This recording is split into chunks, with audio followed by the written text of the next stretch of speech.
Monsieur le maire, chers collègues, chère Adélaïde, cher François, j'aurais tant de choses à vous dire en mon nom propre, pour vous exprimer mon admiration, mon affection, ma reconnaissance. Mais en cette séance solennelle, pour la prospérité, à travers le procès-verbal de notre séance, c'est bien au nom de nos collègues du groupe au conseil municipal, de cette mandature et des deux précédentes, au nom des membres et sympathisants de l'association L'Avenir Ensemble, dont certains nous font effectivement l'amitié d'être là ce soir, et au nom des habitants, dont vous avez amélioré la vie et la ville, que je dois m'exprimer pour vous remercier. Nos remerciements pour le temps et l'énergie que vous avez consacrés aux affaires locales de notre commune depuis 20 et 26 ans. Vous ne nous quittez pas. Vous jouerez un rôle plus distant, mais toujours aussi vigilant et bienveillant dans la vie de notre groupe. Je ne peux vous laisser terminer votre mandat sans rendre hommage à votre parcours exceptionnel, aux valeurs que vous avez transmises, et enfin à votre capacité à assurer une transition apaisée et ainsi garantir la poursuite de ce que vous avez construit ensemble. Adélaïde Piazzi a commencé son engagement public par le syndicalisme étudiant. Responsable locale du Parti socialiste, elle illustre le plus beau visage du militantisme, de l'engagement public au sein d'un parti. Intelligente, profondément humaine, elle aime et respecte les gens, en considérant chacun avec une égale dignité. Une femme de combat, contre le racisme, pour les services publics, pour la justice sociale. Une femme politique comme on en croise rarement, qui a toujours voulu monter au front, en première ligne, sans jamais revendiquer la lumière du devant de la scène. Adélaïde incarne l'humilité, un caractère affirmé, doublé d'une sensibilité rare, un sens de l'humour aiguisé, mais un sérieux dans l'engagement. Adélaïde a été un pilier, un repère pour beaucoup d'entre nous. Plus qu'une camarade, elle est devenue une amie. François Detton est un homme d'exception. Un homme de gauche, libre, amoureux de sa ville, éloquent, brillant. Avocat, il est devenu bâtonnier. Musicien, il est devenu chef d'orchestre. Conseiller municipal, il est devenu maire de Montmorency. À l'occasion de vibrantes interventions au cours des séances du conseil municipal, dans la majorité comme dans l'opposition, nous avons collectivement ressenti une immense fierté à être assis de son côté de la table. Maîtrise des dossiers, pertinence des raisonnements, précision des mots, qualité d'argumentation. Élu maire en 2008, après 2 mandats dans l'opposition, sa force, son intelligence et son amitié nous ont collectivement poussés à donner le meilleur de nous-mêmes pour la ville et ses habitants. Avec eux, nous avons appris à mettre en œuvre des politiques publiques à travers 4 étapes, réfléchir ensemble et écrire une idée, diffuser une proposition à travers une campagne, monter un projet avec les services municipaux et enfin réaliser une action concrète pour améliorer la vie des citoyens ou céder une réalisation aux générations futures.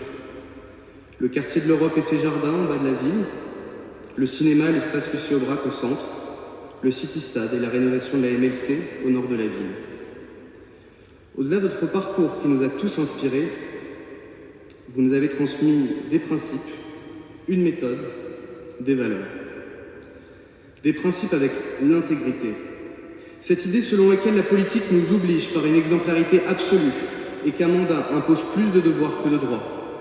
Jamais une fonction élective ne doit conférer des avantages pour soi, pour ses proches, pour ses connaissances. Second principe, le courage.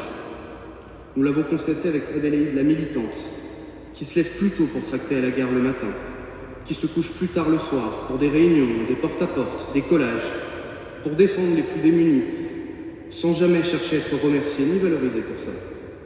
Le courage, avec François Detton, qui a défendu durant de longues années des convictions sur un territoire où nos idées sont minoritaires. Se battre, convaincre, tenir. En tant que maire, il l'a fait pour faire aboutir le projet de la place de l'Europe, encore une fois, avec 11 réunions publiques de concertation difficiles, ou encore avec la mise en place du quotient familial, persuadé que les familles aisées pouvaient donner un peu plus pour que les enfants des familles les plus modestes puissent manger à la cantine ou pratiquer le violon au conservatoire. Vous nous avez transmis une méthode qui tient en 3 mots. Le travail, le travail, le travail. Lire, réfléchir, préparer. Dans la majorité comme dans l'opposition, François Dayton nous imposait à juste titre le sens de l'effort, pour être à la hauteur du mandat confié par les habitants. Vous nous avez transmis des valeurs, les valeurs de la République bien sûr, la liberté, l'égalité, la fraternité, la laïcité, mais aussi les valeurs de la gauche, afin de ne pas foncer sans penser les politiques publiques. Pour chaque action, s'interroger de savoir si elle favorise ou non la justice, à travers la lutte contre les discriminations et pour l'égalité des chances, la protection de notre environnement ou le progrès de notre démocratie locale. Enfin, nous devons vous remercier pour avoir préparé l'avenir, dans la continuité de la démarche initiée par André Duchesne, qui vous avait lui aussi donné les rênes, à l'inverse de l'adage « après moi, le déluge ». Nous pouvons être fiers de cette capacité à transmettre, alors que bien souvent en politique, on existe dès lors qu'on a tué le père ou la mère. Nous devons collectivement être dignes de votre héritage. Tout d'abord à travers une exigence forte envers nous-mêmes, pour jouer pleinement notre rôle en tant que groupe d'opposition. Nous représentons 45% des électeurs qui se sont reconnus dans notre projet, notre démarche, nos valeurs, et dont la voix doit s'exprimer dans cette enceinte à travers nous. La démocratie ne peut être la tyrannie de la majorité, écrivait Tocqueville. La démocratie, c'est le règne du droit, le règne du juste. Adalid Piazzi et François Dayton nous ont appris qu'il nous appartient de proposer pour enrichir les actions publiques, de contrôler la gestion des affaires communes par la majorité et de nous opposer lorsque nous estimons que les décisions de la majorité ne vont pas dans le bon sens.